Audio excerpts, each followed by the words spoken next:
got a lot of cool products that we make today. Most of the stores are going to be revolving around Camtasia Studio. To orient ourselves about where we're heading and where we're from as a company, we believe in Bloom's taxonomy. We just don't believe that creating the content is necessarily at the pinnacle of it, but more at the center of it. And what you'll see in some of these examples is that the kids, when they start creating content, they have not fully analyzed, fully evaluated, or fully understood anything. But in the process of creating, they actually come to a better understanding, better analysis, better evaluation. Okay? So it's the process of creating that actually generates the understanding and purpose. Alan November is a speaker. He spoke here at ISTE on the very first day, and if I understand correctly, he said, if I were teaching again, the very first thing that I would do is I would build capacity in my kids, and I would give every one of them Jing, which is one of our free applications. You were there? Okay. Yeah. James going to test it. He has a great book, and in the book he talks about a metaphor of a digital, called the digital farm. It says in the real farms, kids do real work.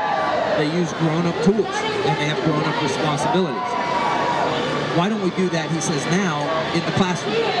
We're giving them real jobs of significance to do, not filling out a crossword puzzle or fill in the blank type stuff, but real work. It says, why is the teacher the one creating all the collateral, all the information? Why can't kids create tutorials? Why can't there be an official scribe, someone who's taking down notes for the day? Or, as often happens, a kid asks a question, and what does the teacher do? The teacher answers the questions. Why can't there be a researcher that has the one computer in the class, and that question automatically gets diverted off to that researcher, and they're supposed to answer it and add that to the wiki for the day? Sometimes kids will be asking, well, what about, how's this ever going to help me in my life? And one of the teams on there is a collaboration team. They're supposed to go out into the society and find somebody who actually uses calculus in their real life and then Skype them in. And then they've got a multimedia team who's doing the recording, posting that to the wiki, and you can see how kids are actually doing real work and becoming much more engaged. One of the people that Mr. November talks about is Eric Marcos. He works in Santa Monica, California. He teaches math in public school. One day he created an assignment for the kids, and a question came back.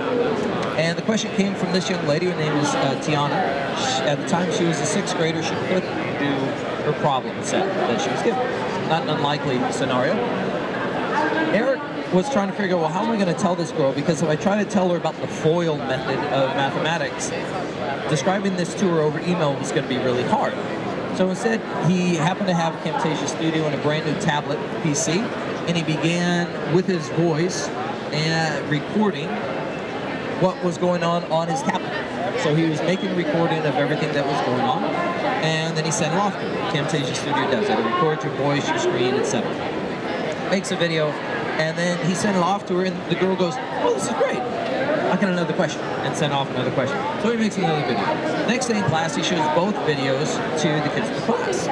And the kids got kind of geeked about it, some of them a little bit, some of them a lot. One of the gals, her name is Camilla, said, "Mr. Marcos, can I make a video?" And so she comes and starts making videos. And this began what we call what he called the mathtrain.tv site of kids teaching kids. And it looks a little bit like this. Oh, my audio's not coming in.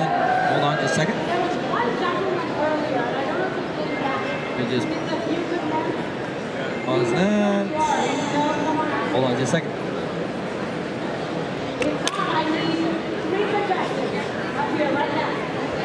Let's try this one more time. Hold on. Do that. He is our third, and today we're going to show you how to solve a proportion. Today we're going to teach you how to do probability, how to do lattice multiplication. We're going to teach you how to evaluate algebraic expressions. Okay, so he's got these kids teaching because they make videos, and the cool thing about it when you watch them, because I was there on the day that they were making this video, is they begin creating the video. In the middle of creation, they stop, they ask Mr. Marcos, "Now why is it that we have to divide this by 100? Oh, got it, okay, and then they get back to making the video. And then a minute later, they stop and go, wait, is that why we multiplied by 100 last time? Oh, okay, got it. And so they're learning in the creation process. It's not this culmination of months of understanding. The understanding comes in the process. And so Eric at MathTrain.tv has now hundreds of videos from these kids, all of which are able to then create their own little following, and the kids become these little rock stars. One of them goes to Alan November's conference, and he helps keynote at the age of 14, which is really cool for a 14-year-old kid to get a standing ovation from a bunch of adults. Really neat stuff. The other thing that Camilla pointed out in one of these keynotes is she says, to answer the problem or work it out, it'll take me like a minute or two, maybe 7 at the max. But I'll spend hours making this presentation if I know that it's going to help one of my friends. And when you see that, you get an affirmation for what Daniel Pink in his book called Drive was talking about when he tries to explain why it is that people create Wikipedia sites. They don't get paid for it. Why would they obviously do it? Certainly there's an encyclopedia out there. She creates the content for her friends, and she creates it because it's fun. I believe we as individuals are creative, and we have a desire to make stuff. They learn as they create. That's the lesson that I learned from Eric Marcos out in Santa Monica. There's a gentleman by the name of Mike Garber. He teaches marketing at Central Michigan University. And you might think, well, I'm a K-12 teacher. What do I have to do with this guy? What's really cool about Mike is he gets his kids so engaged that he has to tone them down because of the heat that comes in the class with the debates that happen. Here's how it works out. But just a masterclass, and I learned growing up quickly. All right, so this is his video over here, and he's explaining how to do surveys, and he uses the analogy of measure twice, cut once, right? And so at night he's sending home these videos, and the kids watch the videos, and then they come to class the next day and they take a quiz. That's one way to make sure that they watch the videos, is to quiz them on what's happening in it. But he doesn't care for them to just learn the information. He wants to get to a higher level of understanding. And for him to make that happen, he needs to actually engage them in stretching that little bit of information into real knowledge. So he gives them information, and then he says, all right, guys, now I need you to get into groups. And the groups are set. They can be fired from their group if they're not performing well, because these kids are excited to win because there are trophies and awards to the teams that do the best job. And he says, you can't believe how passionate and how competitive these kids are. He says, I think it must just be part of the American psyche, but these kids go at it. And so what he does is he gives them a scenario. Let's say we're thinking about changing the school menu, and we're just going to survey the 9th graders. Is that sufficient? And they start debating about whether it is. Obviously, the 9th graders think it is. The 10th graders think it's not, right? And so they start getting into these passionate debates about it. What's also really cool is he's preparing them for real life, because most often these kids are given insufficient information and they have to make a decision, and oftentimes they're working within teams to do it. He then gets them to come with, I'm not going to play this video, let me just pause it, but I'll explain what he's saying here. He then goes out to the community and he gets real-world projects for them to work on. If they're doing market research, he'll work on real market research problems. And he tells the experience of going off to this one school, not school, but a company, and he goes to the company and he finds out their market research needs. He gets the kids broken into 4 groups, and they make presentations to the company. He said on the day that they made the presentation, he said the kids nailed it. They absolutely nailed it. He said actually 3 out of 4 of them nailed it. The CEO of the company spoke to the kids and he says, I gotta tell you, when I started this project, I wasn't sure how this was gonna work out. So we hired a market research firm. We paid them $30,000 to help us.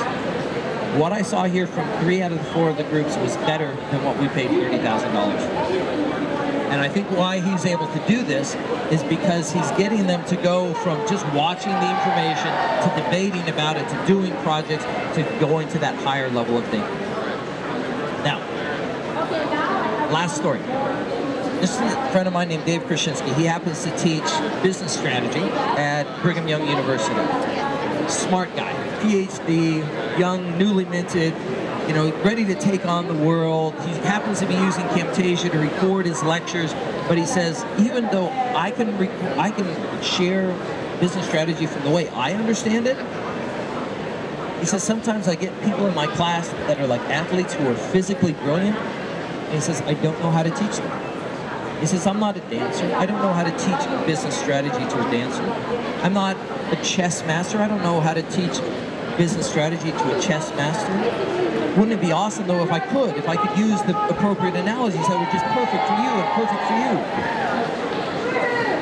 And so he's working on this idea of saying, well, what if a young lady could find a dance video online, and then take the concept of the week, which happens to be marketing, and how could she bring them together? Well, you'd start with maybe making a recording so that she doesn't have to make all the information herself, and then she layers on text. And the text then begins to describe, from her perspective, how dance and marketing work together.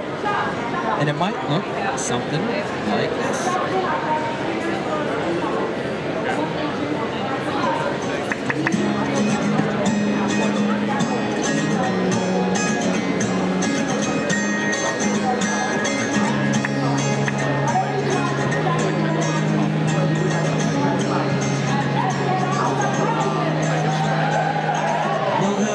Wish that I was dead, I'm naked in my head, I lay motionless in bed. Thought of you, where you gone, where the words will matter.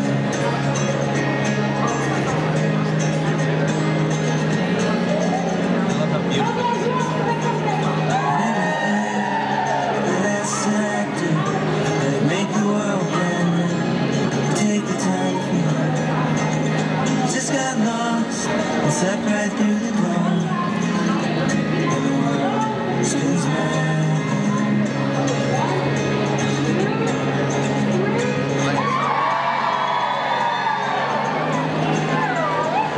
So with her little knowledge of marketing, she's able to apply it to dance, which she already knows and understands, and bringing them together, she makes a composite, a mashup. A mashup seems like a horrible word when you watch that, right? In David's mind, he wants to create a library. Obviously, at the center of the library is his understanding of marketing, his presentations thereof. But ideally, he would be able to have marketing videos from all kinds of different learning styles and passions and perspectives. I would love for your kids to be creating content like that. To have them create meaning in their work as opposed to sometimes the menial stuff, having purpose in what they're creating and sharing knowledge with others.